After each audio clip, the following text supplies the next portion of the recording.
Olá pessoal, tudo bem? Meu nome é Saulo Teru Takami, professor de Geografia de Estratégia Vestibulares. Desde dezembro de 2021, Estados Unidos vem apresentando elevados índices de oferta de emprego. Tanto é que o último relatório, que foi publicado em fevereiro de 2022, dizia que aproximadamente existiam 5 milhões de empregos ofertados, ou seja, sobrando 5 milhões de empregos. Pensando aí nessa oferta, que vai ali na casa dos 11 milhões, pensando ali que 6 milhões conseguiram buscar, então tem aí sobrando, vamos colocar entre aspas, esses 5 milhões, o que daria aproximadamente 1,8 vaga de emprego para cada pessoa que está buscando. A gente escuta algo dessa natureza, começa a raciocinar, né? Nossa, uma situação bem melhor quando comparado com a do Brasil, que de acordo com o IBGE, no nosso país, tem ali a casa de 12 milhões de desempregados aproximadamente. Aí vem a pergunta, e aí, essa elevada oferta que eu estou comentando com vocês, ela acaba sendo benéfica para a população ou tem assim aquele outro lado escuro que não é toda a maravilha que eu estou comentando com vocês? Então a gente vai fazer essa discussão. Então, elevada oferta de emprego nos Estados Unidos. O que a gente pode considerar esse fato? Então, conforme eu disse, em fevereiro de 2022, 11,3 milhões de vagas contra 6,27 milhões de desempregados. Então, se a gente faz aí o que? Essa subtração tem ali aproximadamente 5 milhões o que de vagas sendo ali que precisam ser o que? Preenchidas. Conforme eu havia dito, colocando ali, né, fazendo a conta, seria de 1,8 aproximadamente vaga por habitante que está buscando. Lembrando que quando a gente envolve essa ideia, é pensar na chamada população economicamente ativa. Então, vai ali da casa dos 18 aproximadamente até os 59 anos que estão nessa busca ou querendo mudar de emprego e assim por diante. E diante desse dado oferecido pelo próprio Banco Central dos Estados Unidos, vem a pergunta, como que isso é possível? Como é possível fazer com que chegasse nesse número? Olha só, então, como isso é possível? Vamos entender um pouco a situação. Quando a gente faz uma análise, considerando aí a pandemia Covid-19, um número muito grande de pessoas, infelizmente, acabaram sendo o quê? Dispensadas do seu posto de trabalho, seja pensando no setor primário, secundário, terciário, até quaternário da economia. Isso foi acontecendo. E essas pessoas sendo demitidas, infelizmente, elas acabaram o quê? Se reinventando. Então, nesse se reinventar, muitas vezes, elas acabaram optando por algum outro tipo de emprego, que aquele emprego já não interessava mais. Ah, então ficou difícil contratar essas pessoas porque agora ela está num outro ramo, de repente, e esse ramo ele acaba sendo o quê? Mais rentável? É isso que está acontecendo. Então, considerando, por exemplo, que uma pessoa quis fazer um curso, ela de repente cozinha na casa dela, vende aquilo que ela cozinha. Ah, porque eu fiz um curso de cabeleireiro. Ah, porque eu fiz um curso de fotografia. Estou trabalhando como freelancer e assim por diante. Então, quando a gente observa essas informações, pensando nesse emprego, a gente vai observando o quê? Essas transformações, pensando no perfil da população estadunidense. Lembrando, quando a gente fala do assim chamado empreendedorismo, de longe, se tem um país que é o mais empreendedor do mundo, pessoal, esse país é Estados Unidos. O maior exemplo que eu vejo é quando a gente faz uma análise do Vale do Silício. O Vale do Silício é aquela localidade muito famosa pela informática, pensando em aplicativo na atualidade, mas já foi muito famoso também pensando no hardware, software. O que acontece? O que tem de tão diferente no Vale do Silício? Não é só a pesquisa, desenvolvimento, a inovação, a ciência e a tecnologia. Eles fazem um produto pessoal pensando na comercialização, ou seja, no empreendedorismo. Tantos outros lugares ao redor do mundo têm o quê? Tem uma grande vantagem pensando nessas condições mais o que? Tecnológicas de pesquisa, como em Cambridge, por exemplo. Mas essa condição empreendedora realmente nenhum bate o Vale do Silício.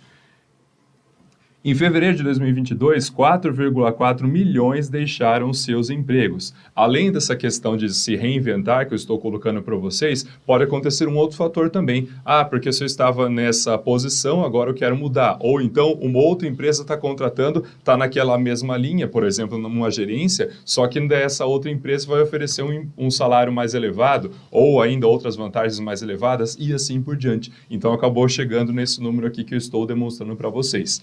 Diante disso, o que acontece?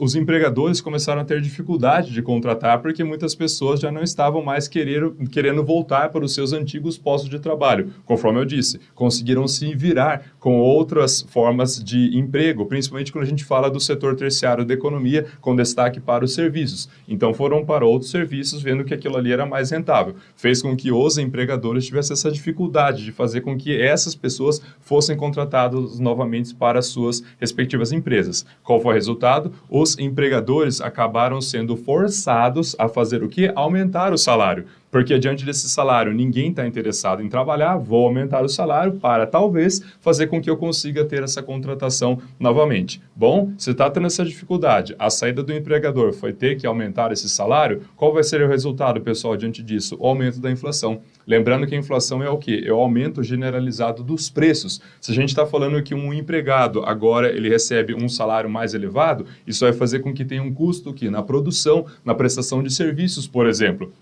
automaticamente vai fazer com que ele tenha um poder de compra mais elevado também, e então isso vai resultar nessa generalização. Foi por isso que eu comentei com vocês, ter essa oferta de emprego que os Estados Unidos vem apresentando desde dezembro de 2021, passando por janeiro de 2022, fevereiro de 2022, será mesmo que é mil maravilhas, ou isso pode ter aí algum tipo de descompasso, e o descompasso a gente está vendo nessa condição de aumento de inflação. O Banco Central quer reduzir o número de empregos disponíveis. A gente lê isso, aparece ser o maior absurdo do mundo. Mas é justamente pensando o quê? Nessa contenção de inflação que eu estou comentando com vocês. Porque você tem um aumento generalizado do preço, todo mundo sai perdendo. Não só pensando naquele que tem um alto poder de compra, mas principalmente aquele que tem um baixo poder de compra, se continua tendo essa inflação que eu estou comentando com vocês. Então, o Banco Central vê que uma das estratégias seria o quê? Tentar fazer com que seja reduzida essa oferta, e eles colocam também em relação ao quê? Ao próprio aumento dos juros. Se for colocado ali um juros um pouco mais elevado, talvez eu também consiga o quê? Balancear essa condição inflacionária que eu estou comentando com vocês.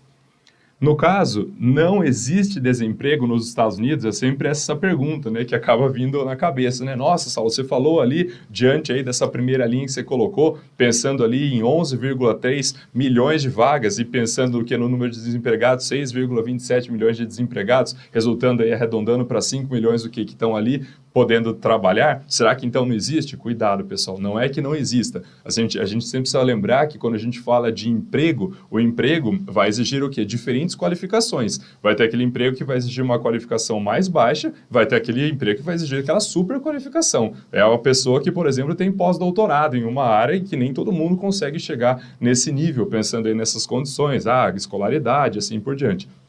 Então, toma um pouco de cuidado com isso. Tanto é que, quando a gente fala em relação à taxa de desemprego, ela é de 3,8, menor taxa em 5 décadas. Então, de acordo com o Banco Central, o relatório que foi demonstrado aí, fazendo essa análise em fevereiro de 2022, era de 3,8, um índice muito baixo. Só para ter uma ideia, pré-pandemia, esse índice estava em 3,5, mais baixo ainda pensando nos Estados Unidos. Então, com a pandemia, tinha aquele todo desespero, né, pensando no desemprego, só que as pessoas acabaram sendo dispensadas dos seus postos, mas muitas pessoas conseguiram se reinventar ao ponto de nem estarem mais interessados em voltar no seu antigo posto de trabalho. Além disso, o aumento salarial de 4,5, maior aumento em 2 décadas. Então, conforme eu disse a vocês, considerando o empregador que estava tendo essa dificuldade de contratar novamente esses trabalhadores ou novos trabalhadores, qual foi a saída dele? Não vou ter o que fazer, ninguém está querendo esse emprego, mas eu preciso de pessoas para poder trabalhar, vou que aumentar esse salário. Então, conforme a gente está vendo aí, de 4,5 realmente é um número bastante expressivo, maior aumento em 2 décadas. A inflação saltou para 7,9, maior alta em 4 décadas. Olha isso, pessoal, saltou para 7,9. Então, qual que é a conclusão que a gente tira? Pensando nessa oferta de emprego que os Estados Unidos está oferecendo desde dezembro de 2021, passando por janeiro de 2022, fevereiro de 2023, realmente isso acaba chamando bastante a atenção, mas isso não significa necessariamente que está o quê? A mil maravilhas, justamente por conta dessa inflação, tendo esse preço elevado aí de forma generalizada, vai fazer com que as diferentes camadas sociais acabem sendo prejudicadas, principalmente o quê? A camada mais baixa. Então, pessoal, chegamos ao final aqui dessa nossa pequena explicação que eu comentei com vocês sobre esse elevado aumento do número de empregos nos Estados Unidos. Coloquei aqui para vocês mais uma vez as nossas redes sociais e não esqueçam de deixar o like. Muitíssimo obrigado pela audiência, excelentes estudos, até a próxima.